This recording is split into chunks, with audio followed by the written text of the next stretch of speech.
अगर हम अगर भेदभाव करते तो क्या भारतीय जनता पार्टी में मुसलमान आवास नहीं पाए हैं? भारतीय जनता पार्टी में क्या विकास का योजना लाभ नहीं ले रहे हैं? भारतीय जनता पार्टी में कौन विकास की योजना कौन लाभ लिया है? वो चाहे हिंदू हो, चाहे मुस्लिम हो, चाहे सिख हो, चाहे ईसाई हो, हर वर्ग के लोग भारतीय जनता पार्टी का लाभ लिया। भारतीय जनता पार्टी से कोई नाराज नहीं है। कितने लोगों को रोजगार दिया है शहर में, क्या हमारा पलायन कितना हो रहा है, इस पे कोई बात नहीं हो सकती है क्योंकि लोगों ने कुछ किया ही नहीं है। कहना है कि रोजगार जब दे ही नहीं पाएंगे तो उसके बारे में बात ही करना नहीं, ये इनको शायद जानकारी न हो। उत्तर प्रदेश की सरकार ने लगभग 4,75,000 नौजवानों को रोजगार दिया है।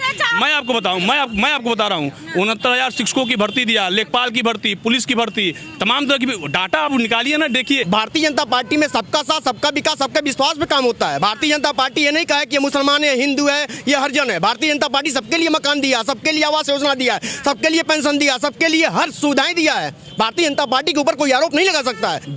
दवाइयाँ फ्री में आपको दवाइयाँ मिल रही हैं, फ्री में आपको राशन मिल रहे हैं। आज उत्तर प्रदेश सरकार ने तेल दिया, क्या बोलते हैं, 1-1 लीटर तेल, दाल, नमक, गेहूं, ये सारे फ्री हैं। आप जाके गांव में महिलाओं से पूछिए ना। प्रधानमंत्री ने तेल दिया नहीं, जनता का तेल निकाला। कानून व्यवस्था यह बदली है कि हमारे प्रदेश का मुख्यमंत्री ठोको नीति को अपने वक्तव्य में बोल दे रहा है। ठोको नीति की बात बार बार हमारे मित्र कर रहे हैं। अपराधी, दंगाई, माफिया, भ्रष्टाचारी, किसी की जमीन पे अवैध कब्जा करने वाले लोग, अगर सरकार इनको ठोको नीति के तहत इनको सुधारने का काम करती है तो क्या गलत करती है? सदा वत्सले मातृभूमि त्वया हिंद भूमि सुखं वर्धितो हम महामंगले पुण्य भूमि तद्वर्ते पतत्वे सखायो नमस्ते नमस्ते, सबका साथ सबका विकास। नमस्कार, आप देख रहे हो न्यूज़ हिंदी और मैं हूं आपके साथ आयुषी श्रीवास्तव। इस वक्त हम महाराजगंज डिस्ट्रिक्ट में इस पूरे के पूरे बाजार को आप देख सकते हैं, यहीं पर मौजूद है। सक्सेना चौक जो है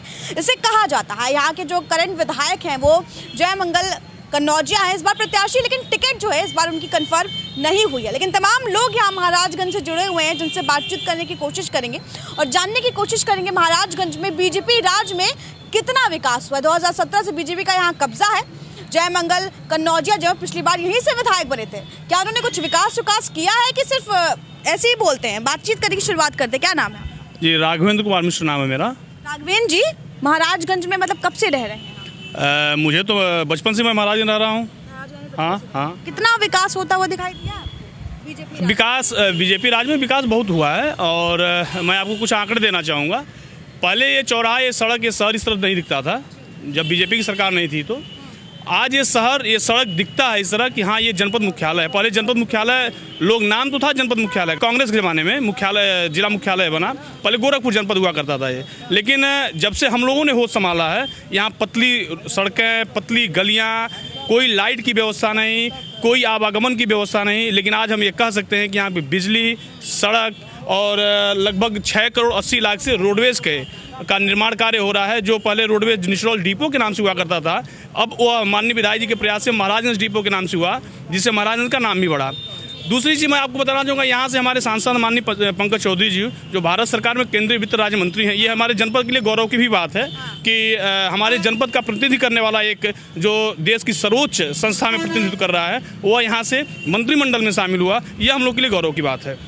लेकिन सर, जिस तरीके से देखा जाए, सड़क एक बहुत बड़ी समस्या थी महाराजगंज की बात की जाए, कूड़ा उड़ा बहुत ज़्यादा होता था। अब क्या वो चीज़ें खत्म, जो गंदगी थी वो खत्म हुई है? सड़क की बात की जाए, पहले बहुत टाइम लगता था अगर आप गोरखपुर जाए या कहीं भी जाए, आज कम होता। मैं आपको बताऊं, पहले गोरखपुर जब हम लोग जाते थे तो लगभग 3.5 से 4 घंटे का समय लगता था। अब 1 घंटे, मैक्सिमम 1 घंटे में हम लोग गोरखपुर पहुंच जाते हैं। ये सड़कों का हाल है। यहाँ से जब हम निचलौल जाते थे, निचलौल जाने में 2 घंटे 2.5 घंटे लगते थे, ठूठीवाल जाने में 3-3 4-4 घंटे लग जाते थे। लेकिन आज सड़कों की स्थिति आप स्वयं मौके पर आप जाके देख सकती हैं कि जो कंडीशन है सड़कों का पूरा जाल बिछा है। 2014 जब मोदी जी की पहली बार सरकार बनी यहाँ पे, 2014 के पहले इस जनपद में सिर्फ 40 किलोमीटर NH की सड़कें हुआ करती थी। आज के डेट में 2014 से लेकर और 2022 से शुरू हो गया है, विधानसभा का चुनाव हो रहा है, लगभग 200 किलोमीटर की NH की सड़कें हैं। इस जनपद को माननीय सांसद जी के प्रयास से इस पूरे जनपद को मिला है। सड़कों का पूरा जाल आपको देखने को मिलेगा इस जनपद में।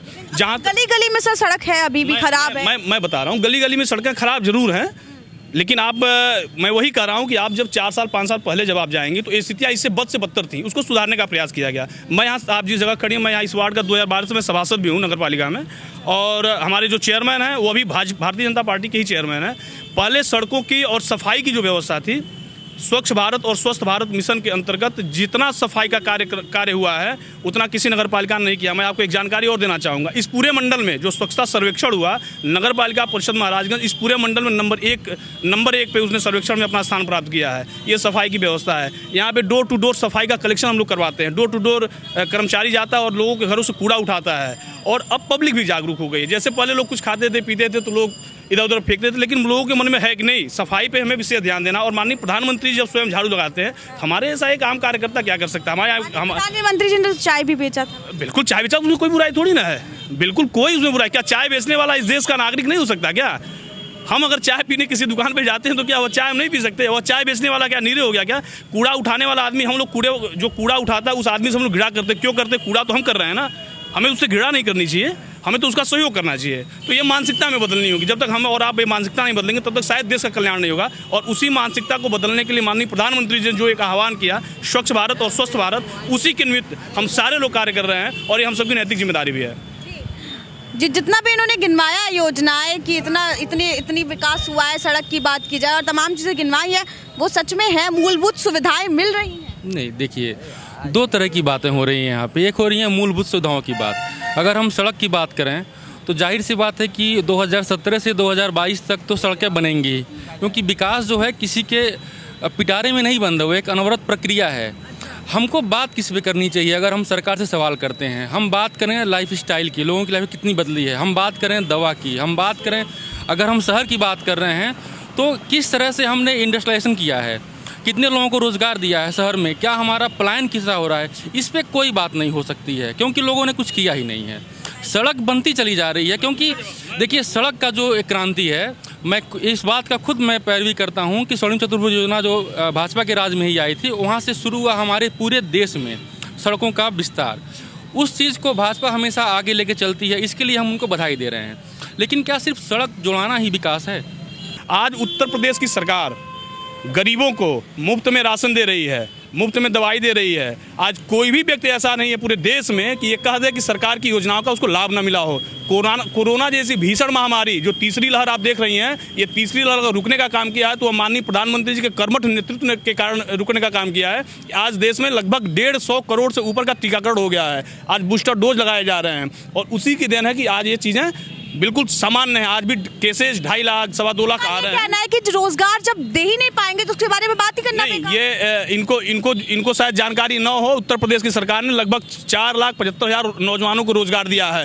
मैं आपको बताऊं, मैं आपको बता रहा हूं, 69,000 शिक्षकों की भर्ती दिया, लेखपाल की भर्ती, पुलिस की भर्ती, तमाम तरह की डाटा आप निकालिए ना। देखिए जैसे होता क्या है कि जब आप किसी का विरोध करते हो, जब किसी के लिए आपके मन में जब दूसरा भाव होता है ना, तो आपको उसकी केवल कमियां निकलती हैं। जब आप गिलास देखते हो ना, गिलास आधा गिलास भरा और आधा गिलास खाली, तो जब आधा गिलास खाली आपको ज़्यादा दिखता है, लेकिन जो भरा आधा गिलास होता है वो किसी को नहीं दिखता। जो काम सरकार ने किया है, आपको नहीं लगता कि कोरोना में सरकार ने कितना महत्वपूर्ण काम किया? WHO ने उत्तर प्रदेश की प्रशंसा की थी। आज की कंडीशन में आज मृत्यु के आंकड़े आप देखिए, मृत्यु के आंकड़े बिल्कुल ना के बराबर इसको कहा जाए। भी ऑक्सीजन की कमी थी। ऑक्सीजन की अच्छा, एक चीज़ हमें बता दीजिए, अचानक हम लोग यहाँ पे खड़े हैं, अचानक यहाँ पे बारिश शुरू हो जाए, आप क्या करेंगे? अचानक यहाँ पे आग लग जाए, आप क्या करेंगी? कौन जानता था इतनी बड़ी महामारी आएगी? और सिर्फ उत्तर प्रदेश नहीं, पूरे विश्व की मैं बात बता रहा हूँ, पूरे विश्व की कहानी देख लीजिए, अर्थव्यवस्था कहाँ से कहाँ चली गई। लेकिन उस अर्थव्यवस्था में भी देश का नेतृत्व ऐसा हम लोग को मिला कि उसने देश को बैठने नहीं दिया, रुकने नहीं दिया, चलने दिया। और जो श्रमिक मजदूरों की बार बार लोग बात करते हैं, आज उनके खाते में 1,000 रुपये 500 रुपये उनके खाते में दिया था कि उनकी खाली पेट रहने से उनकी मौत ना हो। दवाइयाँ फ्री में आपको दवाइयाँ मिल रही हैं, फ्री में आपको राशन मिल रहे हैं। आज उत्तर प्रदेश सरकार ने तेल दिया, क्या बोलते हैं, 1-1 लीटर तेल, दाल, नमक, गेहूँ, ये सारे फ्री हैं। आप जाके गांव में महिलाओं से पूछिए ना। प्रधानमंत्री आवास जिनको छत नहीं मिलता था, प्रधानमंत्री आवास के उनको गवर्नमेंट ने सीधा उनके खाते में पैसा दिया। आप या पैसा लीजिए, कोई करप्शन नहीं, कोई भ्रष्टाचार नहीं, आप सीधे अपना मकान बनवाइए। कोविड काल में कितने लोग नौकरी से चले गए, ये भी एक बहुत बड़ा सवाल है। नहीं, ये आप नहीं, नौकरी तो नहीं दी। नहीं, एक चीज़ में और बता दीजिए आप। कोविड काल में ठीक है, लोगों की नौकरियां गई, उसको पटरी पर लाने के लिए सरकार ने प्रयास भी किया, प्रयास कर रही है सरकार। और मैं आपको बता दूं, वो नौकरियां पुनः लोगों को वापस आ रही है। आजीविका लोग सबसे जरूरी है सरकार के लिए क्या थी? लोगों की आजीविका, लोगों का पेट, लोग भूखे ना मरे उस महामारी में। सरकार ने उस पर फोकस किया, सरकार ने उस पर कार्य किया और सरकार उस पर बेहद गंभीरतापूर्वक विचार किया और कार्य किया, और उसकी देन है कि आज देश की स्थिति पुनः सामान्य हो रही है, पुनः धीरे धीरे पटरी पर लौट रही है। जी मैं दो बात का इनका जवाब दूंगा कि प्रधानमंत्री ने तेल दिया नहीं, जनता का तेल निकाला। चलने की जो बात थी, जो चलने की बात थी, हम लोग यूपी नाम क्या है आपका नाम? मेरा नाम अशफाक खान है। हम अच्छा, खान साहब हैं आप। जी नहीं, देखिए खान साहब आपने कहा कि एक अलग वे में लेके चले गए। मैं खुद 2014 में एक बदलाव के लिए मोदी जी का सपोर्ट कर रहा था, और आज भी अगर मैं किसी पॉलिटिकल आइडियोलॉजी को मानता हूँ तो अटल बिहारी वाजपेयी को मानता हूँ। मैं उनका बहुत बड़ा फ़ैन हूँ। हाँ, मैं उनका बहुत बड़ा फ़ैन हूँ। तो जब खान साहब आपने कोट किया तो मेरी बातें दूसरे में मत ले जाएगा प्लीज़। और जिसे चलने की जो बात है, दिल्ली से महाराजगंज बहुत सारे मजदूर पैदल चल कर आए, बहुत सारे रास्ते में मर गए। उसी कोविड की बात हो रही है। पूरी दुनिया में सिर्फ भारत में दूसरी लहर आई, तीसरी लहर की तैयारी हुई, और हमने उससे सीखा क्या? पहली लहर में लोगों का मृत्यु रेट बहुत ज़्यादा नहीं था जो दूसरी लहर में हुआ, और हमने अपने यहाँ भी देखा। पहली लहर में हम लोगों ने दिल्ली, बम्बई, मेट्रो सिटीज़ में ही सुना था, लेकिन सेकेंड वेव में हम अपने छोटे छोटे गांव कस्बे में लोगों को मरते हुए देखा, और उसका मिसमैनेजमेंट जिसकी तो कोई सीमा ही नहीं है। उसके लिए सरकार ने क्या किया, आप गंगा के किनारे आप लाशों को देख लीजिए। खैर, मैं इस बात का भी एडवोकेट करता हूँ कि अचानक से सारी चीज़ें हुई और उसमें सरकार चलिए एक अमल के लिए मान लीजिए कि नाकाम हो गई, लेकिन हमारी तैयारी क्या है? उसके बाद भी हम आज भी तैयार नहीं हैं। आज के डेट में तैयारी ही आप देख सकते हैं कि जो तीसरी लहर आज लगभग 4.25 लाख पर डे केसेज आए थे, लेकिन कंडीशन देख लीजिए आज भी देश वैसे ही चल रहा है। यह किसकी देन है? यह तैयारी। महंगाई तो अभी भी है सर, महंगाई तो चरम। महंगाई पे सरकार काम कर रही है। महंगाई, अच्छा एक चीज़ बताइए, हमें एक चीज़ समझा दीजिए आप। आज से 5 साल, 8 साल, 10 साल पहले जो लेबर क्लास है ना, लेबर क्लास 65 रुपये में प्रतिदिन की दिहाड़ी करता था, आज 320 रुपये लेता है। तब महंगाई क्या थी, आज महंगाई क्या है? 2014 में जब सेंट्रल में मोदी जी की सरकार बनी, मुझे अच्छी तरह याद है 82 रुपये कुछ पैसे पर लीटर के हिसाब से मैंने पेट्रोल पर गाड़ी मरवाया था। पेट्रोल महंगा नहीं है? महंगा है बिल्कुल, मैं कहाँ कर रहा हूँ महंगा नहीं है। महंगा है तो सरकार। अच्छा एक चीज़ बताइए, पेट्रोल क्या अपने देश में पैदा होता है क्या? अपने देश में पैदा होता है क्या पेट्रोल? अपने देश में नहीं पैदा होता है। अंतर्राष्ट्रीय मार्केट के हिसाब से सारी चीज़ें तय होती हैं। नहीं, समाजवादी प्रदेश में थे जब समाजवादी पार्टी, तो पेट्रोल का दाम कम था। आप यही देख लीजिए, कांग्रेस की सरकार है जहाँ थी प्रदेश में, जब सेंट्रल गवर्नमेंट ने 5 रुपये कम किया था पेट्रोल का दाम, तो ये कांग्रेस की सरकारों ने नहीं कम किया था। उत्तर प्रदेश की सरकार ने 8 रुपये कम किया था, 7 रुपये कम किया था, 12 रुपये कम हुआ था। ऐसा नहीं प्रयास नहीं करिए गवर्नमेंट प्रयास करती है, लेकिन उसमें हम सबको भी सहभागी बनने की आवश्यकता है। क्या नाम है आपका? आकाश श्रीवास्तव। आकाश श्रीवास्तव जी, ये बताइए कि महाराजगंज में रहने वाला है? जी, महाराजगंज से जन्म से रहते हैं। जन्म से रहते हैं। आपने तो देखा होगा यहाँ पे बसपा भी रही है, सपा भी रही है, और आज बीजेपी का भी कब्जा है। कितना विकास हुआ है बीजेपी राज? बहुत विकास हुआ है। विकास की तो तुलना जो है पूर्व की भांति जो है, ये 5 साल 17 से 22 के बीच में जो है बहुत विकास हुआ है, जिसकी तुलना ही नहीं किया जा सकता है। क्या क्या विकास दिखाई देता है? छोटी मतलब देखिए, मैं बता रहा हूँ, सबसे छोटे लोगों को क्या है, जब लोगों को आवास मिल रहे हैं, ठीक है, आप महाराजगंज में शहर में जाएंगे तो कोई मतलब हमको लगता है कि 1-2 घर छोड़ के ही मतलब कि हर घर पे, हर दीवारों पे लिखा हुआ प्रधानमंत्री आवास योजना। सबको क्या चाहिए? छत चाहिए। और पूर्व में जो है कई मतलब गरीब लोगों को जो है छत नहीं रहता था। इस समय गरीबों को क्या चाहिए?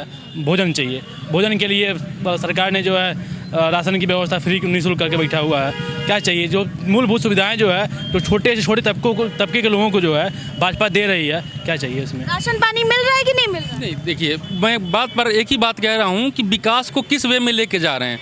सरकार का काम घर देना नहीं है, सरकार का काम रोजगार देना है। घर आदमी खुद बना लेगा, सरकार घर क्यों दे रही है? इसकी स्क्रीनिंग एक सरकार का काम घर देना नहीं है, रोजगार देना है। या इनकी सोच हो सकती है, सरकार का काम घर देना भी है, सरकार का काम रोजगार देना भी है। छत देना जरूरी है। और जिस घर की बात बार बार हो रही है, प्रधानमंत्री आवास योजना, घर शुरू से ही कांग्रेस के टाइम से चला आ रहा है। हम अगर सरकार की बात करें तो हम रिवॉल्यूशन की बात करें। जैसे मैं पिछली सरकार में डायल 100 चालू हुआ, जो एक नई कदम थी जो पूरे भारत में।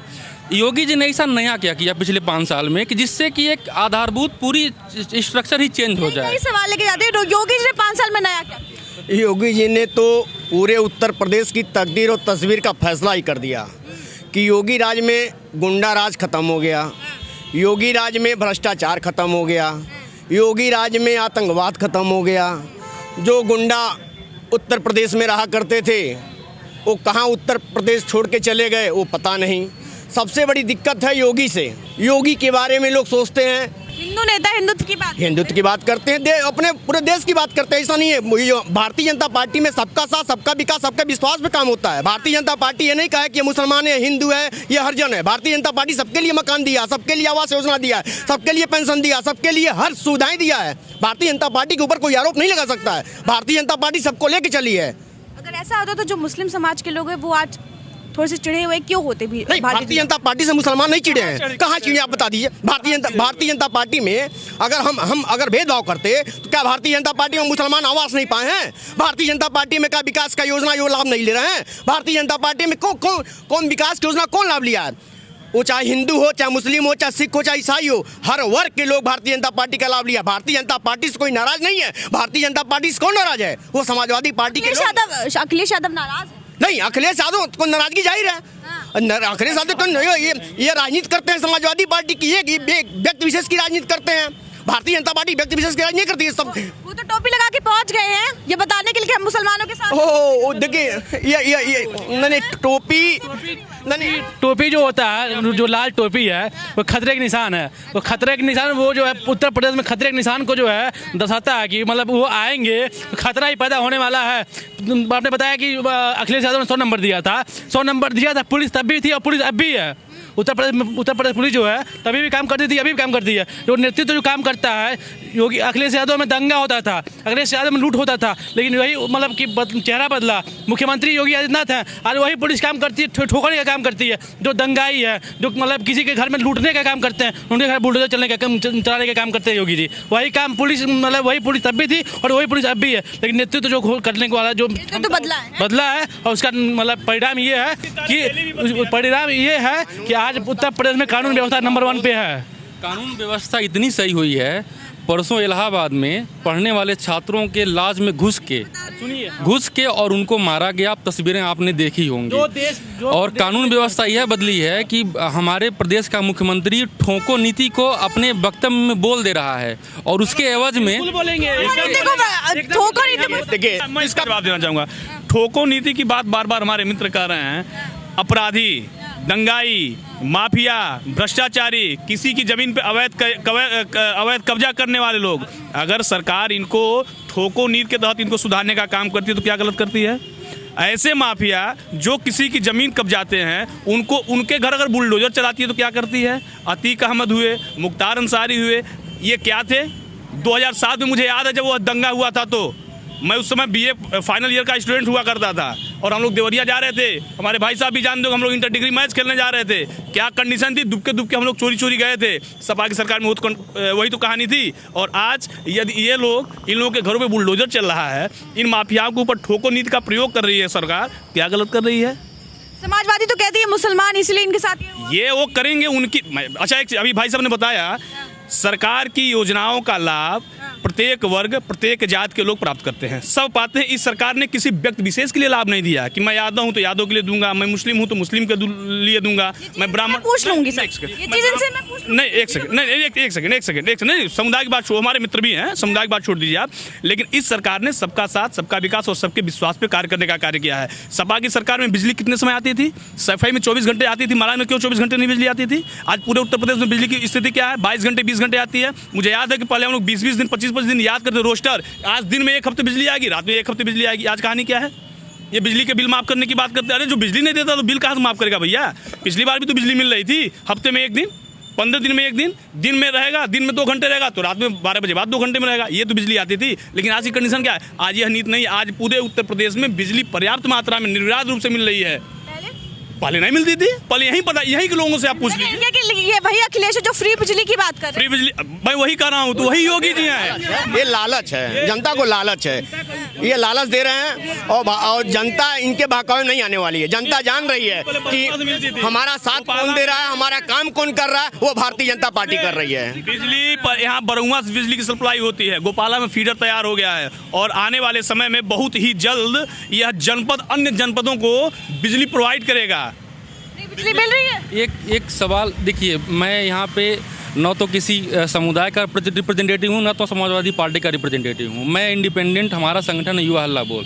लेकिन मैं इनकी बातों का जवाब दे सकता हूँ। जब बिजली की बात है, मुझे बहुत अच्छे से याद है क्योंकि मैं 2016 में ही दिल्ली से यहाँ पे शिफ्ट हुआ था।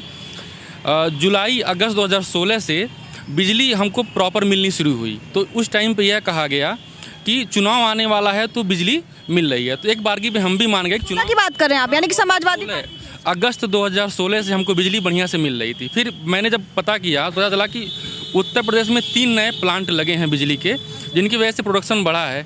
देखिए हम लोग फिर घूम के वहीं चले जा रहे हैं जहाँ पे हमें नहीं जाना चाहिए। हम अभी लगे थे मुस्लिम वाली बात करने, उसको तुष्टीकरण की बात कहते हैं। विकास की बात करनी चाहिए। हाँ, हमको हमारे मुद्दे पे स्टिक रहना चाहिए। वो हमारे मुद्दे हैं विकास की, रोजगार की, महंगाई कम करने की, गरीबों की बात की और सबके सर्वांगीण विकास की। हम उस पर जब बात करेंगे तो उसमें सबकी बात होगी। अखिलेश यादव क्या कह रहे हैं, विकास में मुसलमान आते हैं, ये सवाल मैंने पूछा। इस विकास में मुसलमान आते हैं, ये सवाल मैं आपकी बात का जवाब दे रहा हूँ। मैं किसी मुस्लिम समुदाय का रिप्रेजेंटेटिव नहीं हूँ, मेरा नाम अशफाक खान है। और अगर देश में कुछ भी होगा तो उसका परिणाम सभी को मिलेगा। अच्छा होगा तो अच्छा, बुरा होगा तो बुरा। अच्छे में क्या होगा, अगर अभी इस टाइम पे सरकार की योजनाएं हैं उसका लाभ सबको मिला है, उसमें कोई हिंदू मुसलमान नहीं है। उसके बाद अगर आप मानते हैं, मैंने हमेशा मानता हूँ। अभी जब बुरा हुआ कोरोना में, अभी जब कोरोना में बुरा हुआ तो सबके साथ हुआ, हिंदू मुसलमान सब उसके साथ थे। ठीक है। दूसरी चीज़ जो सबसे इम्पॉर्टेंट है इस देश में, कि मैं फिर से अपनी क्वेश्चन को रिपीट कर रहा हूँ, हम हमेशा क्यों लोगों को अलग अलग करें, कौन हिंदू है कौन मुसलमान है। हमारे पिछले चुनाव में तो 17 के चुनाव में मोदी जी आए, उन्होंने कहा दीपावली में बिजली ज़्यादा मिली, कम मिली, ईद में ज़्यादा मिली। अब सोचिए हमारे शीर्ष नेतृत्व तो बैठा आदमी डिस्क्रिमिनेट कर रहा है चीज़ों को, कर रहा है खुद डिस्क्रिमिनेट। वो कहा क्यों? मानसिकता जो लोगों की बनी हुई है, मुस्लिम बिरादरी के अंदर जो मानसिकता कुछ उनके बड़े नेताओं के द्वारा बार बार भरा जाता है, उसको ठीक करने के लिए माननीय प्रधानमंत्री जी का सिर्फ सबका साथ, सबका विकास और सबके विश्वास के लिए उन्होंने कहा था अगर दीपावली में कम मिली तो निश्चित रूप से ईद में ज़्यादा मिली। क्योंकि हम सबके बात करते हैं, हम सबके विकास की बात करते हैं, सबके विश्वास की बात करते हैं। ये डेटा मैं सही कर दूं। उसके बाद में सरकार ने डेटा पब्लिश किया और लगभग 50 मेगावाट बिजली ज़्यादा थी दीपावली में। एक सिंपल सी बात है कि भाई अगर बिजली आ रही है किसी के घर में तो वह घर तो नहीं पूछेगी भैया आप हिंदू हैं आपके घर में एंट्री करूं, मुस्लिम है एंट्री, यही तो बात है, नहीं पूछेगी ना। ये तुष्टीकरण जो होती थी समाजवादी पार्टी में, जो तुष्टीकरण होती थी कि ईद में रहेगा दीपावली में नहीं रहेगा, ऐसा भारतीय जनता पार्टी और योगी की सरकार में नहीं है। लोग कहते हैं कि योगी जी हिंदू मतलब कि हिंदू हैं और हिंदू राष्ट्र की बात करते हैं, लेकिन ऐसा नहीं है। उन्होंने मतलब दीपावली में भी जो है मतलब 24 घंटे बिजली देने के कारण राष्ट्र की बात तो करते हैं, हिंदू राष्ट्र की बात तो करते हैं। देखिए हिंदू राष्ट्र की बात करते हैं। देखिए हिंदू मतलब पूरे मतलब विश्व में भारत एक ऐसा देश है जहाँ हिंदू सबसे ज़्यादा बसते हैं। ठीक है, सबसे ज़्यादा बसते हैं, तो ये हिंदू राष्ट्र की बात होनी चाहिए। ऐसा कुछ नहीं है, जहाँ हिंदू रहेंगे वहाँ पे हिंदू राष्ट्र की बात होनी चाहिए। ठीक है, विकास हुआ है, बहुत विकास हुआ, बहुत विकास हुआ है। इतना विकास हुआ है कि आप इस रोड पे देख लीजिए ना, थोड़ा माइक घुमाइए, इधर अपना कैमरा घुमाइए, देखिए ये सब विकास ही तो है। यहाँ हम कहेंगे तब, आप कैमरा घुमाइए, आप पत्रकार हैं, आप घूम के देखिए कितना विकास हुआ है। से लेकर विकास तो हुआ है, लेकिन जो गली कूचे में सड़क है वो उन पर नहीं हुआ है विकास। नहीं लगेगा आपको, धूल नहीं लगेगी पैर में। अच्छा। आप जाके तो देखिए, आप हमसे ना पूछिए, आप गलियों में जाइए। विकास का मतलब ये नहीं कि सड़क पे ही विकास हुआ है, हर गली में विकास हुआ है, हर जगह विकास हुआ है। इसके पहले जब आप गली के रास्ते गुजरते थे हम लोग, ठीक है, हम नगर के हैं और छात्र भी हैं, ऐसी बात नहीं है, तो पहले पानी ऐसी थी कि हम लोग को जूता भीग जाता था। और अब ऐसा है कि हर मतलब कहीं भी नाली है, कहीं भी नाला में मतलब प्रवेश हो जाता है। और रही बात पढ़ाई की, हर चीज़ की, तो इसके पहले अभी एग्ज़ाम जो था यूपी टेट का जो भी एग्ज़ाम था, तो महाराज जिले में माननीय सरकार द्वारा, डीएम जी द्वारा वहाँ पे रहने की सुविधा है, रैन बसेरा में। ये आपके बगल में रैन बसेरा है, हाँ यहाँ पे है, यहाँ रैन बसेरा है। यही हमारे मोहल्ले में रैन बसेरा, आप जाइए नगर पालिका का रैन बसेरा देखिए, वो किसी होटल से कम नहीं है, आपको जाके यहीं देखना होगा। बिल्कुल यहीं जस्ट बगल में 10 कदम दूर आपको जाना है। वीवीआईपी गेस्ट हाउस के आगे फेल होगा, जाकर आप देख लीजिए। आप जो हाल देखेंगी वो मतलब होटल से कम नहीं है। और छात्रों की बात है तो छात्रों की रहने की व्यवस्था काफ़ी अच्छी तरीके से हुई थी। हाँ, रैन बसेरा में एग्ज़ाम जो देने आते हैं छात्र, वो अपना यहाँ पे रुक के अच्छे से वहाँ पे जाते हैं एग्जाम देने। यहाँ पर है रैन बसेरा और समाजवादी भी की राज में था? नहीं, इसके पहले तो नहीं था, हम नहीं देखे थे। हाँ ठीक है, अच्छा आखिरी सवाल ये चलती है, जो 300 आंकड़े पार की बात कर रहे हैं, क्या योगी जी के आएंगे? 300 प्लस रहेगी भाजपा की सरकार, कहाँ परेशान है आप? नमस्ते सदा वत्सले मातृभूमे त्वया हिंद भूमे सुखं वर्धितो हम महामंगले पुण्य भूमे तद्वर्ते पतत्वे सखायो नमस्ते नमस्ते, सबका साथ सबका विकास। ठीक है, वक्त की कमी है सर। एक बात और कहना चाहेंगे कि अधिकतर हम देखे हैं खान भाई सब जो भैया आसपास भैया हैं वो अपने अच्छे तरीके से बात किए हैं। बहुत लोग होते हैं हिंदूवाद मुस्लिमवाद करते हैं, तो हम चाहते हैं कि जो भाजपा सरकार है सबका साथ सबका विकास, वो सबको लेकर हाँ सबको लेकर चल। यही नारा ही है। ये अन्य पार्टी वालों ने बदनाम कर दिया हिंदू मुस्लिम करके। भाजपा सबका साथ सबका विकास लेकर चलती है। ठीक है, ठीक है, ठीक है। जिस तरीके से तमाम लोगों से हमने बातचीत की यहाँ पर, ये महाराजगंज के खुद रहने वाले, और इन्होंने बताया कि किस तरीके से विकास हुआ है, चाहे वो सड़क की बात की जाए या रैन बसेरे की बात की जाए, या तमाम जो मूलभूत सुविधाएं हैं, तो महाराजगंज में 5 सालों में काफी कुछ विकास देखने को मिला है। कैमरा पर्सन गुरप्रीत के साथ आयुषी श्रीवास्तव, ओ न्यूज़ हिंदी। जय हिंद।